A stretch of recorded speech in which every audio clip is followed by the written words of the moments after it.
Welcome back to our podcast, which we call Busting Addiction and the Myths That Surround It. This podcast is sponsored by SafeHouse Rehab Thailand, where we offer clients a life-changing experience in the perfect environment for recovery. And it's closer than you think. Just visit safehouserehab.com to learn more. My name is Bruno J. And here's why I created this podcast. It's getting crazier and more deadly than we could have ever imagined just 10 years ago, with opioids and now fentanyl, which is 100 times more potent than heroin. A while ago, I noticed that there was no podcast dedicated solely to talking to that one super important group without whom many addicts would never make it. And I realized then that I had the ammo to blow up some of these myths so that nothing but the truth survived. So if you love an addict or alcoholic and you feel like your loved one is sucking the oxygen out of your life, then this podcast is for you. If your loved one is driving you crazy and stealing your money, your peace of mind and your sanity, this podcast is for you. And if you're feeling rage and shame and your self-esteem has been flushed down the tubes, this podcast is for you too.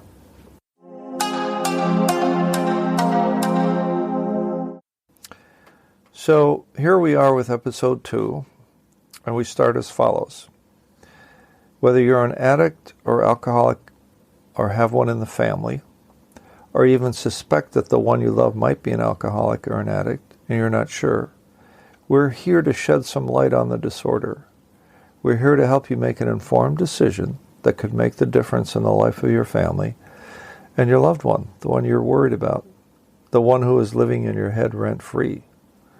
We call this episode Addiction is a Family Disease, because everyone in the family is touched by addictive disorder. Let's take a look at what happens when one of the family members, let's say a 37-year-old dad, has been drinking and doing drugs, and his wife and children have been subjected to his absences, to his out-of-control temper when he happens to be home, and are now in despair over his ever getting clean and sober. Perhaps without even realizing it, the whole family, not just the addict, has slowly but surely become dysfunctional. Dad's disease has a subtle but profound ripple effect on everyone in the family. The children don't have friends over anymore because they're afraid of what they might find when they get home. The addict's wife is tired of making excuses and covering for her husband when he can't make it to work that day. She's so ashamed she spends less and less time engaged in her social life. She feels she has to lie just to keep up appearances. She's tried everything from threats to arguments to reasoning to withdrawal of affection. She is seething with resentment, believing the addict in her life has destroyed any hope of a decent life she's worked so hard for. Ultimately, the whole family adopts a dysfunctional way of coping. Don't talk, don't trust, and don't feel. Even when the room is quiet, you could cut the tension with a knife. Here's the thing about addiction. There's no avoiding it, no denying it, no controlling it, and for sure, no cure for it. Because it's progressive by nature, it only gets worse if it's left to take its natural course. Never, ever does it get better on its own. That last truth is the hard one. No cure is the truth, and that's the bad news. But the good news is this. There is such a thing as arresting the disease in its tracks. The conventional wisdom, have you heard this one, is that the addict has to hit bottom before he will accept help. And there's nothing you or anyone can do about it. The idea that has you believing you're helpless and the addict has all the power. It doesn't have to be that way at all. The question really is, what will it take to make the addict ready to accept help? If you're the addict listening to this, you have to get over the idea that your disease is a moral failing, even if you're ashamed of your behavior. And if your loved one is the addict, you need a reason to believe that the addict can make the U-turn. If not today, then tomorrow. Addiction just breaks your heart. But there's hope. There's always hope of making an informed decision that improves the odds of success for your loved one. Let's talk about what we call polyaddiction. That is, being addicted to more than one substance at a time, including alcohol. There's a term we use called drug of choice, which is part of our intake screener here at SafeHouse. We ask, so what was your drug of choice? And was there more than one substance involved? You'd be amazed, maybe not, that it's almost unheard of for an addict or alcoholic to be addicted to only one substance these days. That's why the question is phrased as drug of choice, because sad to say, there are so many substances available almost anywhere. To addicts, no matter where they live. If they want some, they're going to go out and get some. Case closed. Here's the thing about alcohol versus other substances. It's legal, it can be relatively cheap, and you could use it under all sorts of legal circumstances out in the open. The difference with other substances is either they're out and out illegal street drugs, or they're legit drugs that are being abused, like taking mom's painkillers, or mom even taking more painkillers than she should. And the addict will crush them up and snort them to get a better, faster high. Technically, that's illegal, but chances are you won't be arrested. You will get arrested if you start forging prescriptions for Oxycontin, oxycodone, tramadol, etc. There's a long list of legit prescription drugs that are being abused right now, right this minute. Maybe even by the one you love, right in your own house. Here's an example of polyaddiction. Okay, how about this one? How about meth, methamphetamines, also known as speed, and heroin? Meth will keep the addict up to 4 days straight, and heroin will help him relax and zone out. Both are easily available on the street these days. To make matters worse, heroin is now laced with and actually being replaced by fentanyl, a synthetic opioid that is 100 times more powerful than heroin, and it's causing a spike in overdose deaths by the thousands. How about cocaine and alcohol? It was one of my favorite combinations. Cocaine got me way, way up, but that may have been preceded by a night of drinking. Coke helped keep me up all night, and I just needed a line or two to pick me up, and maybe a beer or two, because I was addicted to whatever was available. How about marijuana and hallucinogens? Marijuana these days has up to 10 times the THC of the dope of the old days. So users get a much more intense high more quickly because the plant genetics have advanced a whole lot. Then add some hallucinogens because THC has that quality, and it could use a boost, of course. Well, then you can add gambling to the mix, which isn't too terribly uncommon. You have a real destructive combination that could ruin a family in a heartbeat. That's all scary stuff. Yeah, we know all about these things. We know what it takes to get you and your loved one clean and sober and free of any and all of these horrible choices. You've surely heard, and if you haven't, you're not paying attention, that the biggest and scariest drug problem in the U.S. is that of the abuse and illegal use of opioids. Both those derived naturally from opium like heroin, and those created in the lab like fentanyl, now the scariest drug on the planet. There's plenty of solid research available, mostly from the highly respected Centers for Disease Control, also known as CDC, and from NIDA, the National Institutes of Drug Abuse, so this is as straight as this dope gets. The purpose of this episode is to scare you into taking some action and to offer you hope that no matter how bad it has gotten, the addict in your life, perhaps you're the addict tuning in now too, is still alive, and therefore it is never too late for him to make the U-turn and seek redemption. In 2018 alone, more than 2/3 of the drug overdose deaths of 70,000 in the U.S., that's about 50,000 deaths, were opioid related. That's about twice as many as died in vehicle accidents. You heard that right. That means that 130 people die every day from an opioid overdose. That's over 5 deaths every hour on the hour every day. Here's a scary fact about heroin.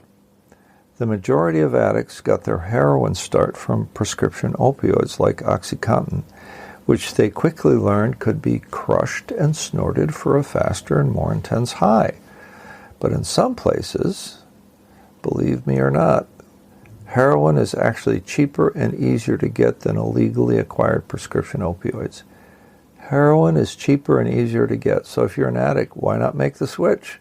What could it hurt? Well, it could kill you, because these days heroin and other drugs like cocaine are very frequently laced with a surefire killer drug called fentanyl, which, as I've mentioned before, is 100 times more powerful than heroin. Just 2 to 3 milligrams, that's 2 or 3 thousandths of a gram, can be fatal.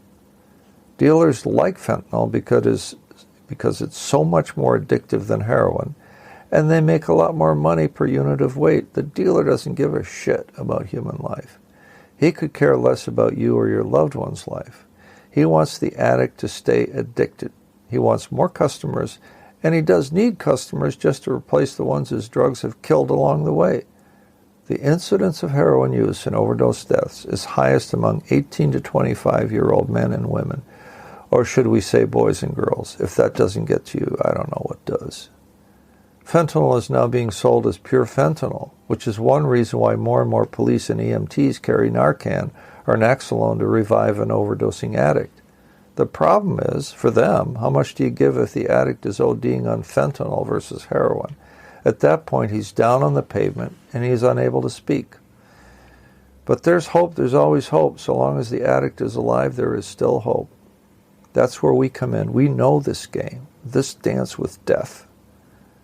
You could ask, why should I or my loved one go all the way to a rehab in Thailand, of all places, to get help for this addiction? Have you heard of medical tourism? This is a big deal. This is a trend where people who need medical treatment travel to a foreign country like Thailand to get world-class treatment delivered by doctors educated in the best medical schools on earth, practicing in state-of-the-art hospitals and clinics, all for a fraction of the cost for the same treatment in the U.S. and other Western countries. That explains why Thailand is now the world's leading medical tourism destination and attracts over 3 million medical tourists a year. It's an absolutely fantastic destination in and of itself as well. The Kingdom of Thailand is one of the safest countries in the world to visit, logging over 38 million visitors from all over the world last year, over 1 million from the U.S. alone. No other place on earth gives the visitor this amazing combination of warm year-round weather, pristine beaches, exotic wildlife, renowned cuisine, a respectful, vibrant culture steeped in Buddhist tradition, contemporized by a thriving and hip, young, educated middle class. No other destination on earth offers the same high level of luxury and hospitality, no matter who you are, where you come from, or why you're here. And what makes the experience so affordable for medical tourists especially is the very favorable exchange rate between Thai currency and the American dollar, the British pound, and the euro, and that's held up for a generation with very few wobbles up or down. All of this makes for a perfect environment for our clients here at SafeHouse Rehab Thailand, located just an hour from Thailand's world-class international airport and not far from the Gulf of Thailand. We specialize in the modern challenges of addiction, including opioid addiction and cross-addiction, offering our clients and their families genuine hope of long-lasting recovery, including clients who have experienced relapses in the past.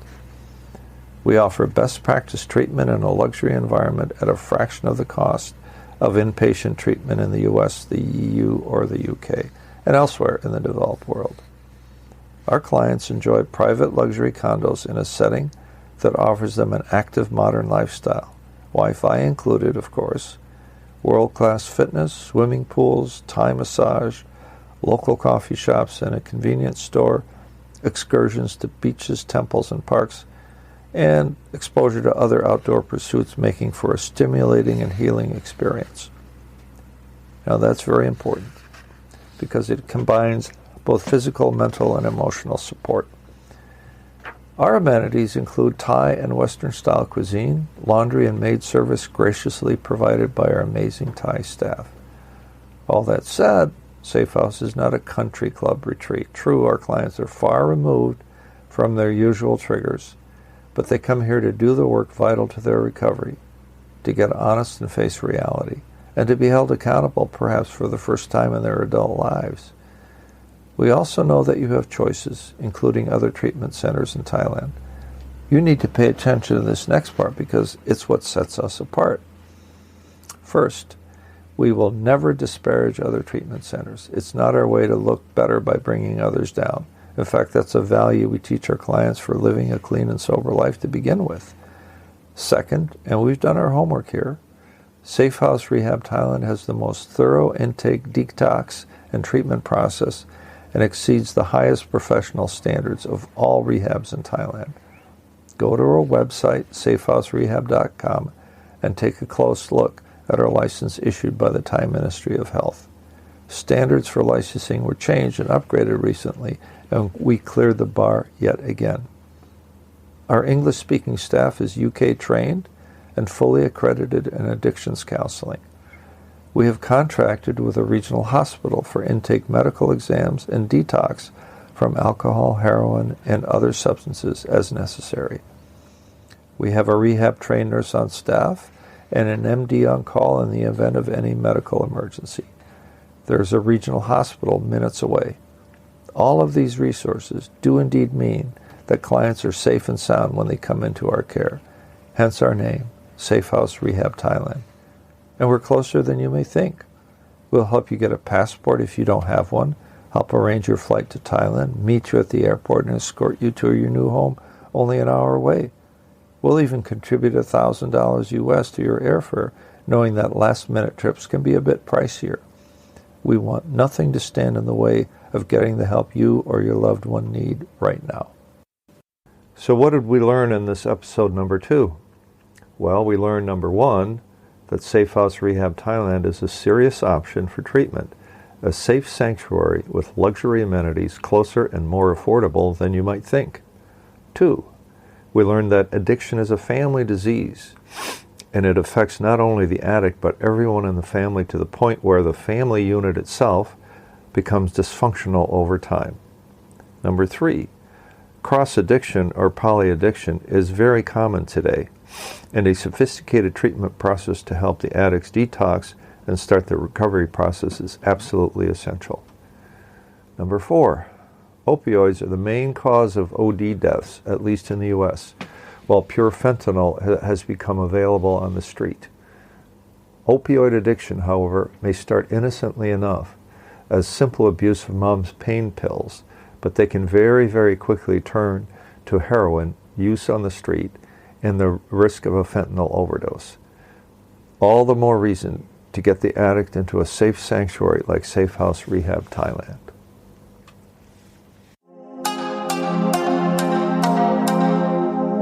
The Busting Addiction and the Myths That Surround It podcast is brought to you by the caring professionals at SafeHouse Rehab Thailand, who offer clients a life-changing experience in the perfect environment for recovery. Just ask us any question, we mean any question, at info@safehouserehab.com, and we may use it on the air with your permission, of course, or visit us at safehouserehab.com. We want to help you make an informed decision for yourself and your loved one at this very important time in your family's life. So tune in next week for the next episode of Busting Addiction and the Myths That Travel with It. And we'll see you next time.